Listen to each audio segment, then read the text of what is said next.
Aujourd'hui, j'aimerais bien vous parler un petit peu du Neigong.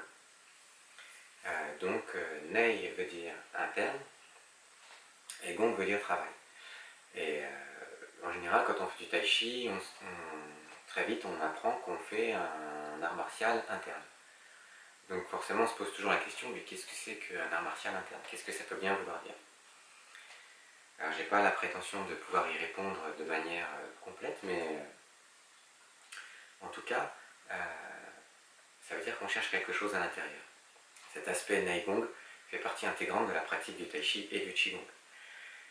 Puisqu'en fait, quand on fait du Qigong et du Tai Chi, on se rend bien compte au début qu'il faut apprendre à harmoniser les différentes parties du corps. Harmoniser les pieds avec les mains, les coudes avec les genoux, le bassin avec les épaules, avoir la tête bien suspendue au ciel, avoir tout qui est accroché à la taille, tout ça c'est des choses qu'on apprend qui sont un peu de l'ordre de la mécanique.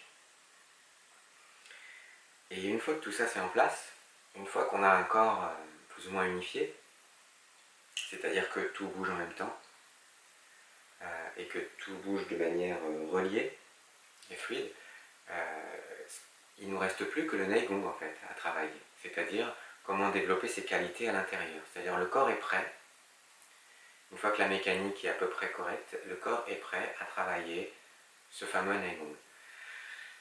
Alors qu'est-ce qu'on cherche à faire dans le Neigong? Quelles sont les qualités qu'on cherche à développer à l'intérieur? Vu qu'on sait que c'est du Nei, c'est interne, on ne cherche pas forcément à le faire à l'extérieur. Je vous le donne en mille, en fait vous les connaissez déjà. Hein. On cherche à développer, respirer par les pores de la peau, c'est-à-dire avoir l'impression que tout le corps respire. Bien sûr c'est une impression parce que vous me direz les poumons ils sont juste ici, donc on respire juste ici. Comment je pourrais respirer dans ma main? Il n'y a pas de poumon dans ma main, ça c'est vrai. Mais l'idée c'est d'avoir cette sensation d'expansion et de compression, et de tout réunir, comme s'il y avait donc ce mouvement respiratoire hein, de manière imagée, l'expansion et la compression. On doit la sentir dans toutes les parties du corps. Et ce que ça provoque en fait, de chercher et de réaliser ça en interne, c'est qu'en fait ça va harmoniser les tissus mous, les fascias, ce qu'on appelle le tissu conjonctif. Les Chinois appellent ça huang. Huang, et c'est traduit par membrane. Donc entendez par membrane les fascias et le tissu conjonctif. Si vous tapez le tissu conjonctif sur Google, vous allez voir que c'est 80% du corps les tissus conjonctifs. Donc c'est pas rien de s'occuper de ça. Donc harmoniser les fascias, harmoniser les tissus conjonctifs, le corps entier devient en expansion et en contraction. Donc on va vers l'unité hein, dans ce travail-là, l'unité du corps et puis l'unité de la sensation. Même si on va le faire dans différentes parties du corps, avec différents mouvements, pour aller chercher en fait à réveiller le maximum de parties du corps en conscience. Les mouvements sont juste là pour nous proposer des expansions et des contractions un petit peu différentes, un petit peu variées, mais au final, on cherche toujours la même chose. Une fois qu'on a compris ça, ça évite de penser que le Neigong c'est tel ou tel mouvement, et tel ou tel mouvement c'est pas du Neigong, c'est du Qigong. Il faut juste balayer un petit peu tout ça de notre esprit. Le Neigong ce sont juste des qualités qu'on cherche à développer à l'intérieur, et on peut le faire tout le temps, en faisant toutes les choses du quotidien aussi. On peut faire du Neigong en passant l'aspirateur, vous savez je le dis souvent, on peut faire du Neigong en frottant la table. À partir du moment où les sens sont tournés vers l'intérieur et où en fait on harmonise les fascias, on sent tout le corps qui bouge, toutes nos membranes justement, hein, qui font le lien entre toutes les parties du corps et qui surtout, hein, n'oubliez pas, les fascias et les membranes sont des tissus corporels hautement lubrifiés, donc en rapport avec la circulation des liquides. Un petit rappel, on est à 70% d'eau, donc s'il y a bien quelque chose auquel on doit faire attention dans son corps, c'est la fluidité, c'est la circulation des liquides. parce que si le cœur propulse 6 litres de sang, mais que si on fait 100 kg, on a 70 kg de liquide. Donc si on enlève 6 kg de sang, ça fait quand même encore 64 kg de liquide. Et qui ne bouge pas, il n'y a pas de pompe pour ces 64 autres kilos. Si on fait 100 kg, bien sûr. Il n'y a pas de pompe. Les liquides du corps ne bougent que parce que nous on bouge et parce qu'on respire. La respiration, ça fait grandement circuler le liquide dans les 3 réchauffeurs. Oui, là je lance des trucs de médecine chinoise, désolé, 3 réchauffeurs. Réchauffeur inférieur, réchauffeur moyen, réchauffeur supérieur, hein, c'est juste pour diviser le tronc en 3 parties. Mais la respiration nous aide, quand on fait des respirations profondes, à faire circuler déjà les liquides dans le tronc. Ensuite, si on rajoute des mouvements de bras, ben là du coup, ces liquides, on va les aider à circuler jusqu'au bout des bras. Et puis si on rajoute des mouvements de jambes, ben, on va faire circuler ces liquides aussi dans les jambes. Donc ça, c'est l'intérêt du mouvement. Donc voilà un petit peu de manière globale déjà comment présenter le Neigong. Pas sous la forme de mouvement, parce que en fait c'est pas intéressant de vendre des mouvements comme étant du Neigong. Quand on a compris ce qu'on cherche à faire, encore une fois, c'est pas le mouvement qui le fait, c'est vous qui le faites ou qui le faites pas. Mais il faut savoir ce qu'on cherche à faire. Donc rappelez-vous, expansion c'est le feu, contraction c'est l'eau, et on veut harmoniser le feu et l'eau partout dans notre corps et partout dans nos mouvements. Quand on fait la compression, on fait donc symboliquement ce mouvement de l'eau. Et qu'est-ce qui se passe quand on fait trop de compression? On a tendance à couper la ficelle du haut, donc à couper son lien avec le haut, donc son lien au feu. Donc trop de haut coupe le feu. Donc il faut toujours faire attention quand on fait de l'eau, de garder un peu de feu.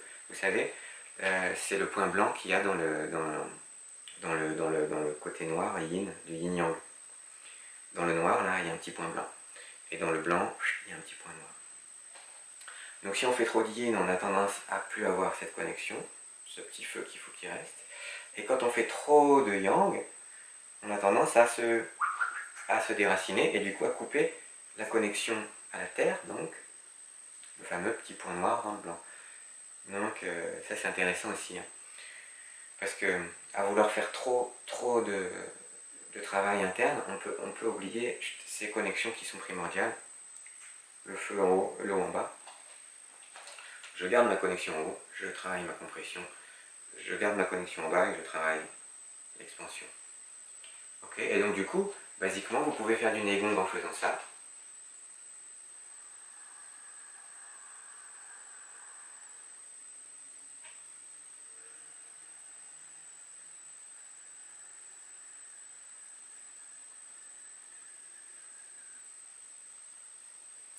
Vous avez vu, c'est pas très visuel, hein.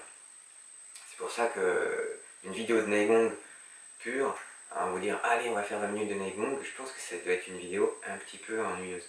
Donc si vous avez compris ce qu'on cherche à faire, faites-le. Et faites-le en choisissant les mouvements qui vous plaisent. Un autre exemple.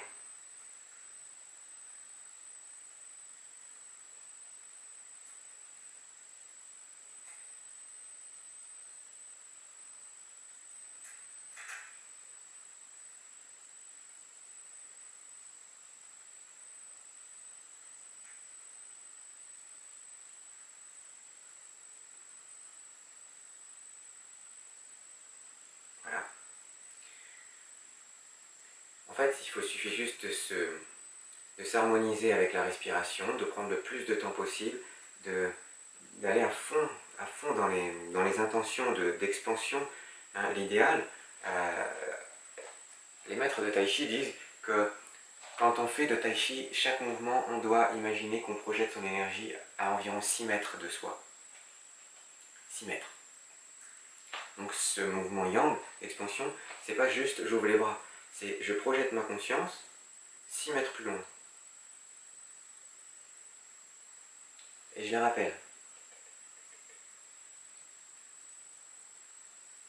Et l'ancrage, là, c'est pareil, hein, 6 mètres en dessous, 6 mètres au-dessus.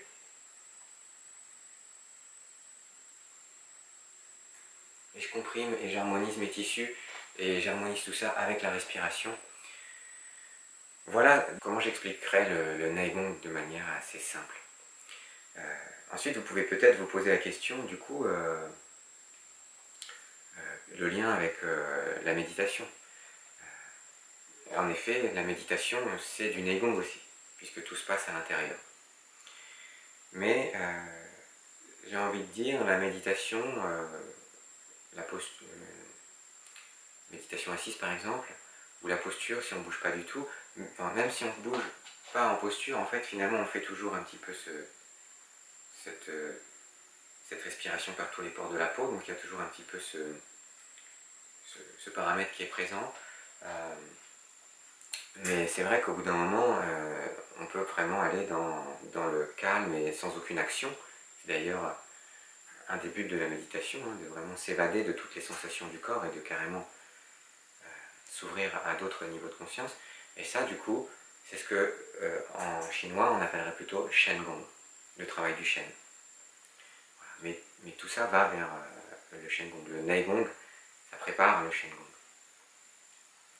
Voilà, mais ce qui est intéressant avec le Nei Gong, c'est qu'en fait, on va, en travaillant ces qualités intérieures, on va développer la vitalité du corps, et donc on va grandement promouvoir la santé, et surtout harmoniser et calmer et équilibrer le métabolisme. Donc en gros, c'est la santé, quoi. Donc très important. Vous savez par exemple, pour l'histoire des arts martiaux de Shaolin, qui sont des arts martiaux du coup, enfin bouddhistes, puisque le temple de Shaolin sont des bouddhistes. Pour l'histoire, en fait, Bodhidharma, le moine, était venu en visite dans ce temple en Chine, et il s'était rendu compte que les moines faisaient beaucoup de ce qu'on pourrait appeler du Shen Gong, c'est-à-dire qu'ils étaient en méditation jour et nuit. Ils avaient beaucoup de ferveur dans la méditation, mais leur corps était très faible du coup. Et leur corps étant très faible parce qu'en fait ils n'utilisaient pas, ils ne faisaient pas du tout de Qigong, pas du tout de Neigong. Et donc du coup, le corps affaibli finalement devenait un frein à leur élévation spirituelle. Et c'est pour ça qu'il a développé le Qigong et les arts martiaux de Shaolin pour aider ces moines à travailler un peu sur tous les tableaux. Parce que du Shen Gong, que de l'esprit, enfin que du travail de l'esprit, à un moment donné ça peut poser un problème. Pour nous, ce ne sera jamais le cas parce que finalement on est plutôt dans l'excès inverse, on est tout le temps dans le corps et on n'arrive pas à travailler l'esprit, mais bon, c'est juste pour comprendre un petit peu les différences qu'il peut y avoir entre les différentes appellations de gong, qigong, neigong, shengong, tout ça. Voilà, j'espère que ces petits éclaircissements pourront vous aider et bon travail.